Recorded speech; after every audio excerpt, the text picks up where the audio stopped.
Team India opener Ishan Kishan చరిత్ర సృష్టించాడు. ICC T20 ప్రపంచ కప్ 2007 ఫైనల్ తర్వాత పాకిస్తాన్ పై హాఫ్ సెంచరీ కొట్టిన తొలి భారత ఓపెనర్ గా ఇషాన్ కిషన్ చరిత్రకెక్కాడు. ఐసీసీ టీ20 ప్రపంచ కప్ 2026లో భాగంగా కొలంబో వేదికగా ఆదివారం జరిగిన మ్యాచ్ లో 40 బంతుల్లో 77 పరుగులు చేయడం ద్వారా ఇషాన్ కిషన్ ఈ ఫీట్ సాధించాడు. బ్యాటింగ్ కి ప్రతికూలమైన ఈ వికెట్ పై దూకుడుగా ఆడిన ఇషాన్ కిషన్ 27 బంతుల్లోనే హాఫ్ సెంచరీ సాధించాడు.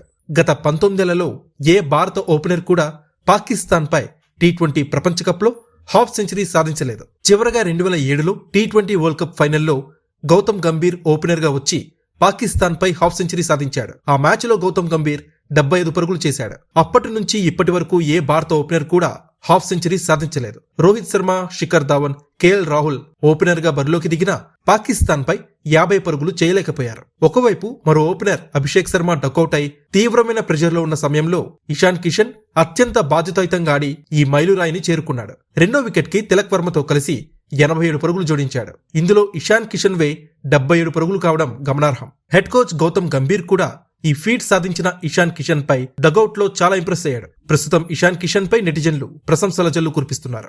గురువు రికార్డ్ ని సమం చేయడమే కాకుండా భారత్ కి అదిరిపోయే ఆరంభాన్ని అందించాడంటూ కొనియాడుతున్నారు. ఇక భారత్ పాక్ టీ20లో వేగవంతమైన హాఫ్ సెంచరీలు సాధించిన క్రికెటర్ల జాబితా ఒకసారి పరిశీలిద్దాం. 2012లో అహ్మదాబాద్ లో మహమ్మద్ హఫీజ్ 23 బంతుల్లో హాఫ్ సెంచరీ సాధించాడు. 2025లో దుబాయ్లో అభిషేక్ శర్మ 24 బంతుల్లో హాఫ్ సెంచరీ సాధించాడు.